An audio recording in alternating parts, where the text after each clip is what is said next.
थोरांचे शिक्षण, विचार व कार्यानंद यामध्ये महनीय शिक्षणतज्ज्ञ डॉक्टर कर्मवीर भाऊराव पाटील यांची माहिती पाहूया. महाराष्ट्रातील सार्वत्रिक शिक्षणाचे भगीरथ आणि रयत शिक्षण संस्था साताराचे संस्थापक पद्मभूषण कर्मवीर भाऊराव पाटील यांचा जन्म 22 सप्टेंबर 1887 रोजी कुंभोज या गावी झाला.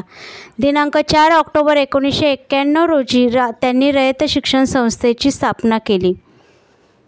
1924 पासून संस्थेचा भगीरथी कार्यानंद सुरू झाला. 1927 साली महात्मा गांधीजींच्या हस्ते सातारा येथे राजश्री शाहू महाराज बोर्डिंगचे उद्घाटन झाले. 1932 साली पुणे युनियन बोर्डिंग हाऊस स्थापन केले. 1935 साली रयत संस्थेचे रजिस्ट्रेशन केले आणि 1936 रोजी सातारा येथे पहिली प्राथमिक शाळा सुरू केली. 1940 मध्ये महाराजा सयाजीराव गायकवाड हायस्कूल साताराची स्थापना करून उत्तम अध्यापकांच्या प्रशिक्षणासाठी 1942 मध्ये जिजामाता अध्यापक विद्यालय म्हणजेच मुलींचे ट्रेनिंग कॉलेज सुरू केले. 1947 साली छत्रपती शिवाजी कॉलेज साताराची सुरुवात करून उच्च शिक्षणाची मुहूर्तमेढ रोवली. 1954 मध्ये विधी महाविद्यालय आणि शिक्षणशास्त्र B.Ed महाविद्यालय सुरू केले. कर्मवीर शिक्षण संस्थेत कमवा आणि शिका योजना सुरू करून बहुजन समाजातील अध्ययनार्थीस शिक्षण प्रवाहात आणले. त्यामुळे सर्वांना शैक्षणिक प्रगतीची दारे खुली झाली. महात्मा ज्योतिबा फुले व राजश्री शाहू महाराज यांना ते गुरु मानत. गाव तिथे शाळा. दूरदृष्टीपणे शिक्षणाचे कार्यक्षेत्र कर्मवीरांनी ग्रामीण म्हणजे गाव तिथे शाळा काढण्याचा संकल्पच त्यांनी पूर्ण केला. या कार्याचे कौतुक राजश्री शाहू महाराज, महात्मा गांधीजी, संत गाडगेबाबा, महाराजा सयाजीराव गायकवाड, महर्षी वि. रा. शिंदे इत्यादींनी केले. सहचारिणी रयत माऊली लक्ष्मीबाईंची साथ. कर्मवीरांना लक्ष्मीबाईंनी अतिशय मोलाची साथ दिली. त्यांनी लग्नात दिलेले 120 तोळे सोने संस्थेच्या कार्यानंदासाठी अत्यंत खुशीने दिले. इतकेच नव्हे तर सौभाग्याचे अलंकार, मंगळसूत्रसुद्धा वसतिगृहातील मुलांच्या जेवणासाठी दिले. सर्व विद्यार्थ्यांना आईची माया दिली. कर्मवीर अनेकदा संस्थेच्या कार्यानंदासाठी बाहेरगावी असत. अशा वेळी विद्यार्थ्यांच्या संगोपनाची पूर्ण जबाबदारी त्या स्वतःच्या खांद्यावर घेत असत. कमवा आणि शिका योजना.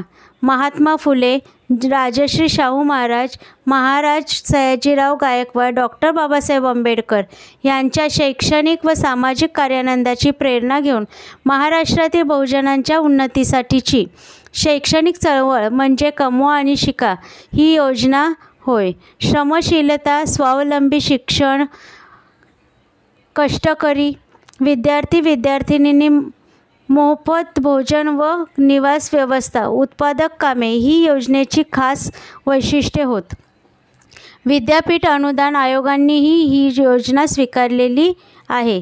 शिक्षणातील चतुसूत्री: 1. स्वाभिमान, 2. समता, 3. स्वावलंबन, 4. श्रमप्रतिष्ठा या चतुसूत्रीला मध्यवर्ती स्थान देण्यात आले होते. यामुळे गाव तिथे शाळा ही योजना सर्वदूर पसरली. अस्पृश्यता निवारणाची चळवळ. जातीभेद आणि अस्पृश्यता याविषयी अण्णांच्या मनात बालपणापासूनच चीड होती. कोणावरही अन्याय झालेले त्यांना सहन होत नसे. एकदा कर्मवीर अस्पृश्य मुलांबरोबर आडावर पाणी काढण्यासाठी गेले. तेव्हा कर्मवीरांना पाणी देण्यास लोक तयार झाले, पण बरोबर असणाऱ्या अस्पृश्य मुलांना पाणी देण्यास लोकांनी नकार दिला. हे पाहून कर्मवीर चिडले आणि पाण्याचा रहाट त्यांनी मोडून टाकला. कोल्हापूर ते इस्लामपूरच्या सुट्टीच्या प्रवासात एक मुलगा वर्गाच्या बाहेर बसून गुरुजींचे शब्द एकाग्रतेने ऐकतो. हे दृश्य पाहून अण्णा तिथे मुलाजवळ गेले आणि गुरुजींवर ओरडले, या मुलाला इतक्या दूर का बसवले आहे? हा मुलगा अस्पृश्य आहे, त्यामुळे तो वर्गात बसू शकत नाही. या गुरुजींच्या उत्तरांनी मुलास घाबरू नको, मी तुझ्या शाळेची व्यवस्था करतो असे अण्णांनी त्या मुलाला म्हटले आणि ते त्या मुलाला घेऊन गेले. तो मुलगा म्हणजे श्री ज्ञानदेव घोलप. ते पुढे विज्ञान परिषद सदस्य कर्मवीरांचे निष्ठावंत कार्यकर्ते झाले. कर्मवीरांनी कोणत्याही प्रकारचा जातीभेद न पाळता जातीयतेच्या शृंखला तोडून सर्व जाती धर्मातील लोकांनी मुलांनी एकाच वसतिगृहात राहण्याची, जेवणाची आणि सहजीवनाची दीक्षा दिली. अशा प्रकारे शिक्षित पदवीधर तरुणांनी व्यवहाराही जगात वावरताना कष्ट करण्याची वृत्ती ठेवल्यास त्यांच्या नशिबी बेकारी येणार नाही. त्याचबरोबर मोफत भोजन, निवास, औषधोपचार, वर्षातून 2 गणवेशाचा सदरा, विनामूल्य प्रवेश, परीक्षा शुल्क, पुस्तक पेठीतून 1 अष्टमांश किमतीत पाठ्यपुस्तके ह्या योजना दिली जातात. आपल्या शिक्षणात पद्धतीत युजर तयार होतात ते समस्या निराकरणाकडे गेले पाहिजेत. रणजित डिसले, जागतिक शिक्षक पुरस्कारार्थी. धन्यवाद.